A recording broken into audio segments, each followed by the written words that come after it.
Comentarios al Náucrato, capítulo 3. Usan distintas máscaras, pero encarnan siempre el mismo sentimiento. Quieren hacer del pensamiento un museo, una colección de vanidades donde regocijarse en la autocomplacencia de lo que no se mueve. Temen toda originalidad, todo dinamismo que amenace la burocracia que supieron erigir en derredor de sus egos. Son sacerdotes de lo quieto, en templos vacíos. Habrían perseguido en vida a cualquiera de sus ídolos. Horacio Funes Alterio, Confesiones del Cabracán. Y arrancamos con el capítulo 3. Se llama La Primera Piedra, el capítulo 3. Y acá arranca todillo.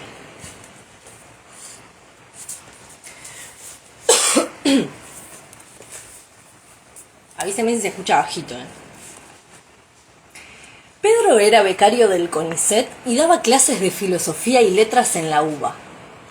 En otras palabras, era pobre y con la instrucción académica suficiente como para garantizarse, además, ser miserable.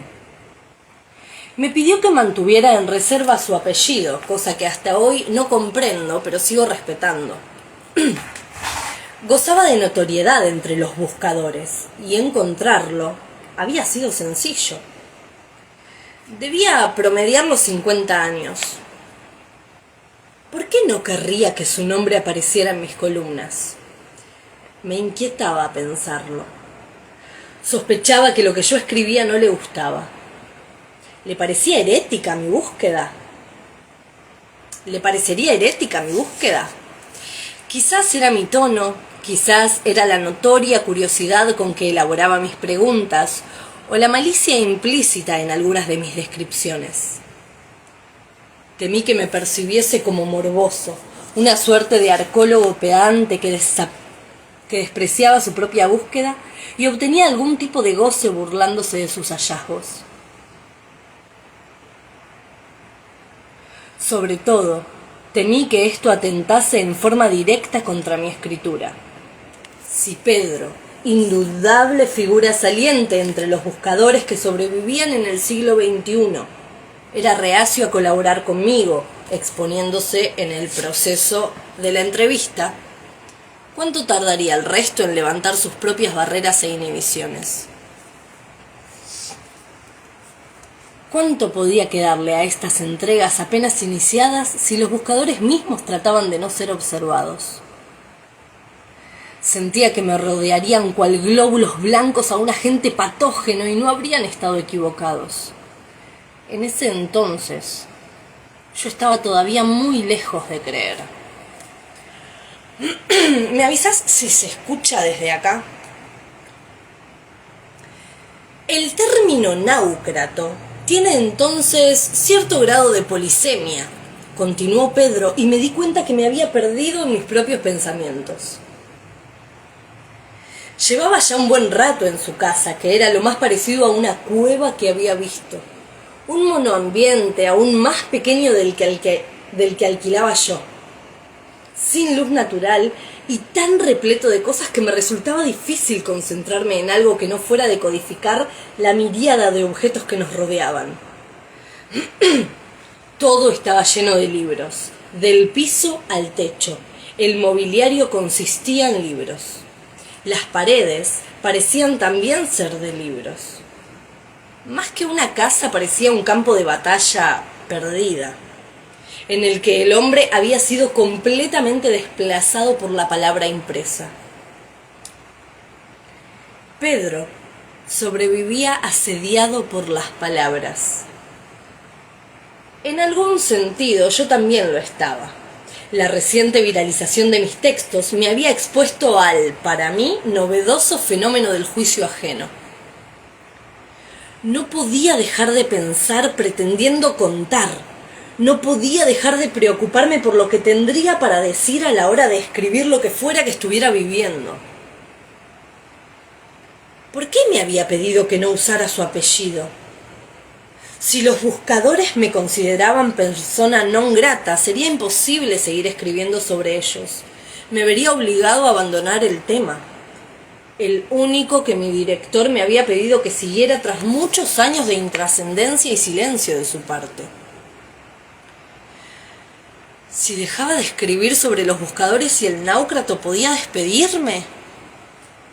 Me sentí ridículo, completamente ridículo. Había construido una jaula en donde antes me movía con libertad. Escribía lo que quería, cuando quería, y a nadie le importaba. Visto así, con Pedro éramos dos hombres en un monoambiente oscuro, acosados por la escritura. ¿Estás bien? Sí, perdón, me distraje. Quizás te resulte raro, pero no estoy acostumbrado a lo que está pasando con esto. Digo, creo que hay bastante gente leyendo sobre esto que escribo. Claro que sí. Tus comentarios al náucrato son un éxito. No sabés cómo se comentan en la comunidad. Realmente tenemos que agradecerte. Creo que nos revitalizaste por completo y es fundamental para nosotros que la gente joven se interese en estos temas. ¿Ah, sí? Quizás era paranoia, entonces, lo que explicaba su reticencia a aceptar que mencionara su apellido en mi artículo. Quizás simplemente no le gustaba o prefería ser solo Pedro, a secas. ¿Pero les gusta lo que escribo? Ah, eso es otra cosa, rió con jovialidad. El Cabracán siempre decía que lo único que había que combatir era la intrascendencia. El amor o el odio, en cambio, son consecuencias del existir. Y te puedo asegurar que acá existís. Y volvió a reír con ganas. Pedro era un apasionado del náucrato. Con renovado interés, volví a sorprenderme por las dimensiones del relato construido en derredor del libro sagrado, o idea del libro sagrado y del propio Cabracán. Pedro expuso con paciencia las tres corrientes interpretativas del origen del libro. Atentos acá. La histórica, según la cual el famoso texto atribuido a Mariano Moreno y llamado Plan de Operaciones era en realidad un primer esbozo de náucrato escrito no por Moreno, sino por el propio Bernardo de Monteagudo en Chuquisaca, mezclado con influjos liberales, con pretensiones criollas. De vuelta. Pedro expuso con paciencia las tres corrientes interpretativas del origen del libro. La histórica, según la cual el famoso texto atribuido a Mariano Moreno y llamado Plan de Operaciones era en realidad un primer esbozo de náucrato, escrito no por Moreno, sino por el propio Bernardo de Monteagudo en Chuquisaca, mezclando influjos liberales con pretensiones criollas y reducido posteriormente por nuestra historia oficial a sanguinarias tácticas de emancipación para ocultar su verdadero poder. La corriente literaria que atribuía a Macedonio Fernández el texto original en el que habría logrado captar la esencia misma del Río de la Plata, una obra jamás publicada que luego fue legada en secreto a su discípulo y heredero literario, dejándolo ciego de tanto leerla. En ambos casos se rumoreaba que el texto había sido hallado por el Cabracán en el sótano de la casa de su abuelo la misma noche de su suicidio. La tercera corriente era dogmática. Sostenía que el Cabracán era el autor del náucrato y admitía discusiones sobre sus fuentes de inspiración, pero no acerca de su autoría. Pedro también me explicó las posibles implicancias del título de la obra. Dijo que podía ser una construcción etimológica griega, traducible como navío sagrado. Cuando le pregunté por qué un texto sagrado escrito en Argentina tendría un nombre en griego, solo se rió. Sobre la polisemia del término, continuó como si no lo hubiera interrumpido, náucrato puede significar una y muchas cosas. Es, por supuesto, el libro, pero es además un concepto. El náucrato representa el propósito único y particular de cada individuo.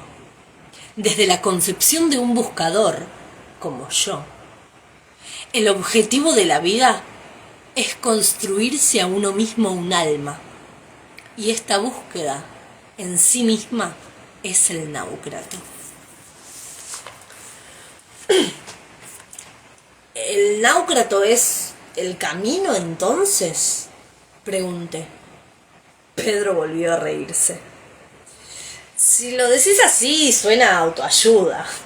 El Cabracán se molestaría. Es más bien el propósito. No hay humano sin náucrato, ni náucrato sin humano que lo realice. De eso se trata existir, de que cada cual encuentre su náucrato. Y lo realice, agregué. Sí, pero hasta ahí. Si uno realiza su náucrato por completo, muere. Ya no tiene por qué existir. Es peligroso, ¿entendés? El náucrato como el eternauta. Sí, me encanta. Pensé lo mismo. Me perdí. Es peligroso, ¿entendés? Se parece a la idea de destino, entonces. Acoté, volviendo a los griegos. No, en absoluto. La idea helénica de destino está incluso por encima de los dioses. Es una absoluta fatalidad. Nadie puede escapar de él.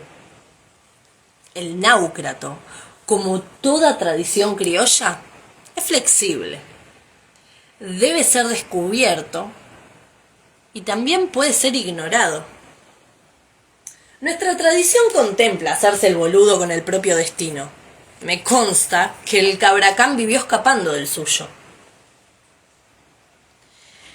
El Cabracán, mencionado por Pedro desde la fascinación y la nostalgia y a veces desde algo parecido al rencor, sobrevolaba nuestra conversación como una presencia invisible y permanente, como si no pudiera separarse a la persona del credo, del libro, como lo mencionaba él, así, con mayúsculas, del relato. La mayoría de las veces su evocación aportaba poco, mera especulación sobre qué pensaría el Cabracán de esto, qué diría de aquello. Pedro lo invocaba con la proximidad de un ser querido y a la vez con la distancia que se tiene respecto de un prócer. Le pregunté concretamente por él y cómo lo había conocido. Sentí en su gesto una sonrisa leve y un reposicionamiento sobre la banqueta en la que estaba sentado, que le daba el estímulo que había estado esperando para hablar de lo único que, en rigor, le interesaba: el Cabracán. ¿Sabes en qué me especializo yo?, me preguntó mirándome con picardía. Revolución haitiana. Revolución haitiana. El Estado argentino me paga una miseria para que yo me dedique a estudiar la revolución haitiana. No me malinterpretes, son temas que me apasionan y me apasiona la investigación, pero revolución haitiana, ¿me entendés? Yo conocí al Cabracán cuando una agrupación de delirantes lo invitó a dar una charla en Puan. Yo ni sabía quién era, pero me llamó la atención la cantidad de gente que se juntó y fui. El tipo, me acuerdo como si hubiera sido ayer, dijo que el pensamiento moderno estaba muerto, porque ya nadie se atrevía a postular lo universal. Se sintió como esos trucos de magia de proximidad en los que te revelan algo que en realidad ya tenías frente a tu cara. ¿Cómo es eso?, le pregunté. Literal, como lo escuchás. Y tenía razón. Hay tal avance en los distintos campos de la ciencia que ya no existen teorías generales que expliquen nada. Investigar las... Me están picando los mosquitos, macho. Literal, como lo escuchás. Y tenía razón. Hay tal avance en los distintos campos de la ciencia que ya no existen teorías generales que expliquen nada. Investigar las propias teorías generales puede llevar una vida entera y todo ha sido tan explicado y refutado que la única manera de obtener financiamiento del Estado es dedicándose a áreas ultra específicas del conocimiento que todavía no hayan sido exploradas, como la revolución haitiana. Por eso, incluso ahí ya se produjo conocimiento. Con lo cual, antes de decir nada, hay que leer todo lo que ya hay escrito sobre el tema en cualquier parte del planeta y recién después uno puede sumar un punto de vista.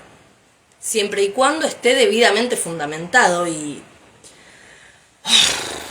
Pedro exhaló con hartazgo, como cansado de su propia explicación. Al Cabracán le chupaba un huevo todo eso. Él decía que las mejores obras del hombre fueron producto de la gente que se cagó en todo. Gente que salía a la intemperie de una noche y al mirar las estrellas decía: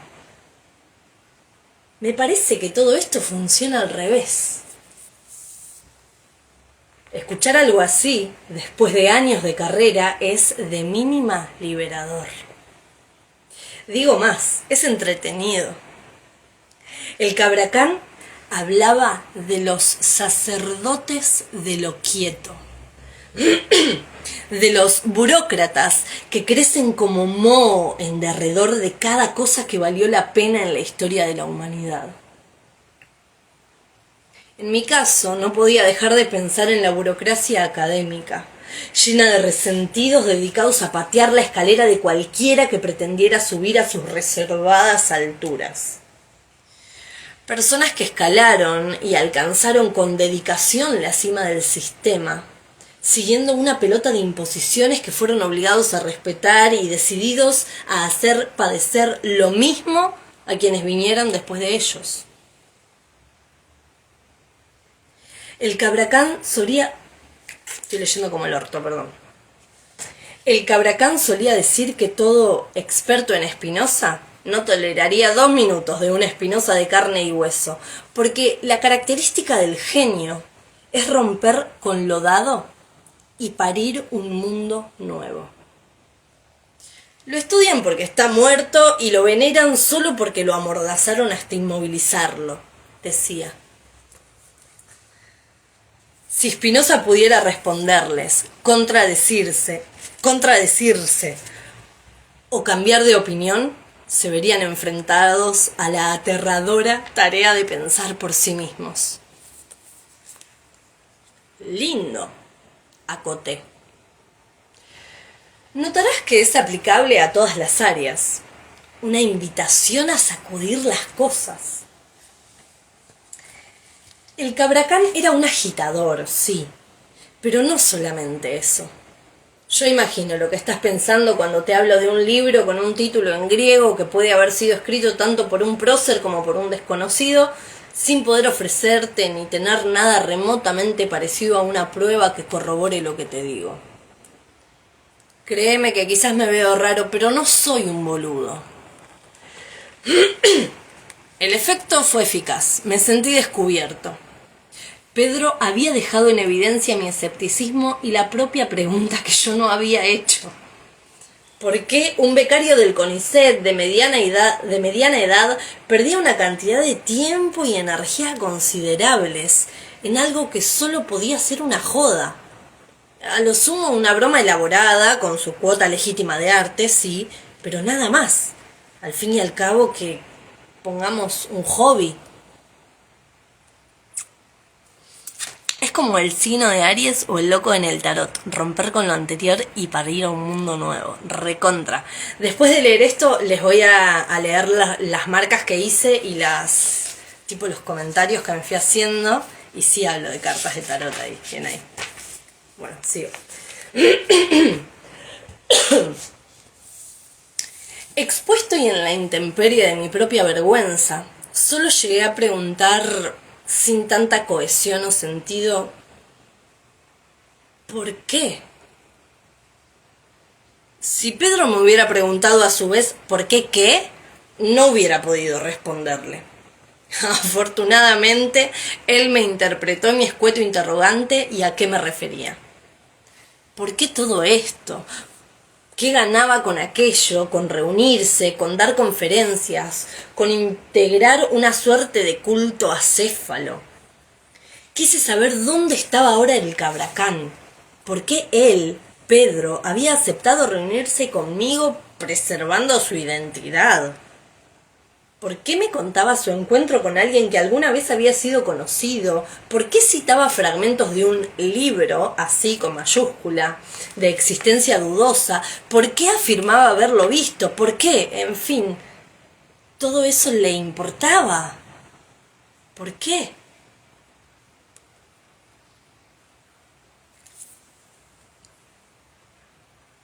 Porque creo, me dijo con la satisfacción de quien sabe que ha llegado al núcleo de la cosa. ¿En qué? Insistí. ¿En que somos contemporáneos de un profeta moderno argentino que descubrió y escribió el sentido de la vida? Sí, respondió Pedro sin amagues ni justificaciones, sin vergüenza, con alivio. ¿Cómo? Seguí, sorprendiéndome nuevamente por lo genuino de mi pregunta. Me había surgido la espontánea duda.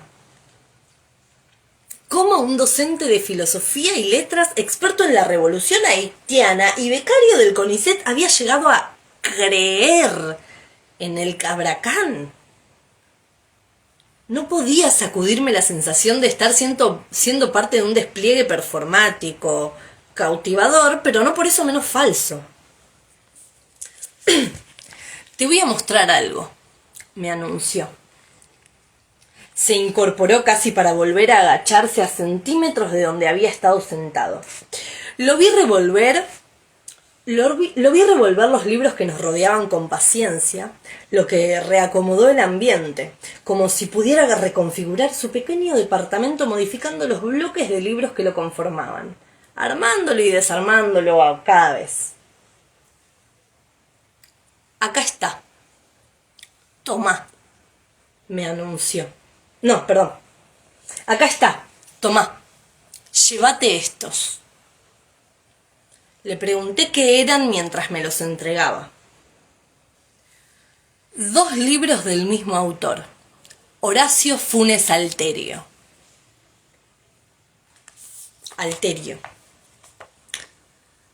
Son los 2 únicos libros publicados relativos al náucrato que podrían llamarse, hizo el gesto de comilla con su mano derecha, oficiales. Los escribió Horacio, gran buscador. Ha sido una inspiración para muchos de nosotros. Estaba confundido. En las semanas de investigación que habían desembocado en este encuentro, por difícil que hubiera resultado recopilar la multiplicidad de fuentes y sus contradicciones, no recordaba haber leído nada sobre este Horacio Funes Alterio. Fue muy triste lo que pasó entre él y el Cabracán, agregó enseguida Pedro, acaso notando mi desconcierto.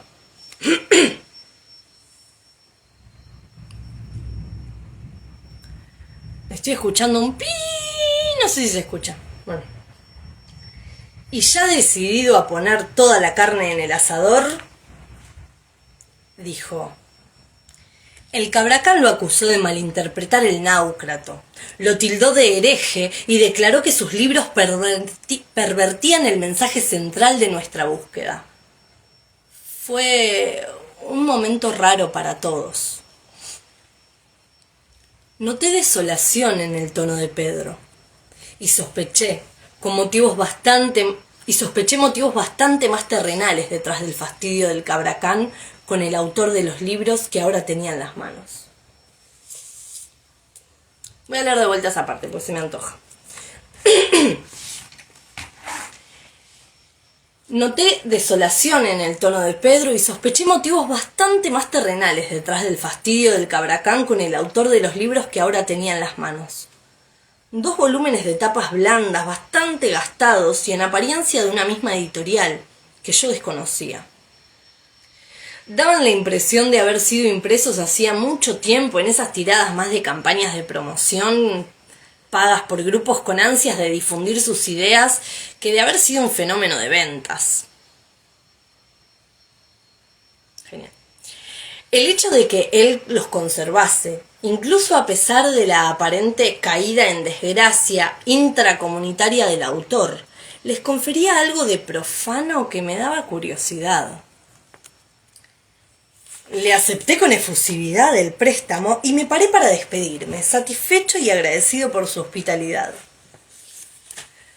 Cuando noté que a pesar de mi desplazamiento hacia la puerta, él permanecía fijo en su lugar.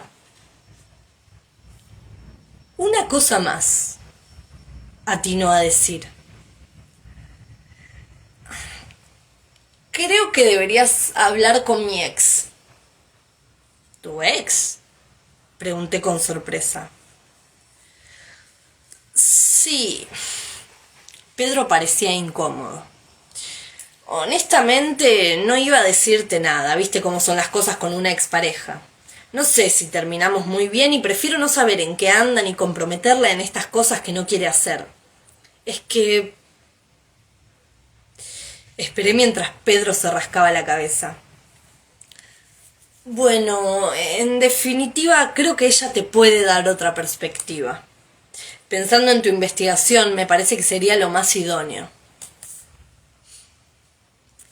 ¿Ella es una buscadora? Mi pregunta le arrancó a Pedro una carcajada que pareció alivianar parte de su incomodidad. Ni cerca, continuó. Nos conocimos en Puan cuando estudiábamos y ella me acompañó a muchas de estas cosas. Hubo un tiempo en que fuimos todos muy cercanos, éramos como una gran familia. O quizás eso me gustaba creer a mí. Por ahí éramos chicos, no sé. Ella seguro tendrá otra versión de este asunto. Como cientista social, me parece que sería riguroso que contaras con su testimonio de cara a una investigación seria. Bueno, son columnas semanales para un portal digital. Traté de minimizar lo que empezaba a adoptar dimensiones alarmantes. De formación profesional, sonrió excusándose. Como sea, es una persona espectacular y me parece necesario, incluso narrativamente necesario. ¿O acaso tenés muchas otras puntas que seguir?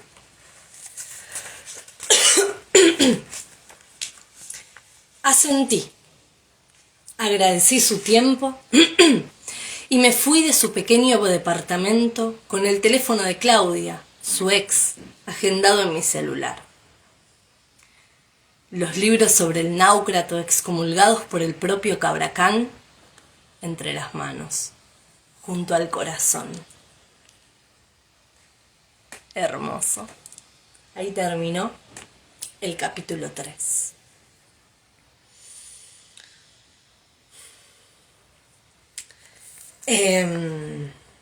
Hermoso. Voy a leer las partes que tengo marcadas de este capítulo y los comentarios que hice. El libro lo leí un montón de veces, entonces cada vez fui marcando partes que me iban llamando la atención. Recién cuando lo estaba leyendo antes del video marqué otra parte. Voy a leer frases.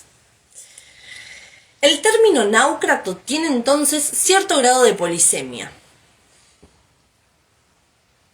Otra que me marqué. Más que una casa parecía un campo de batalla en el que el hombre había sido completamente desplazado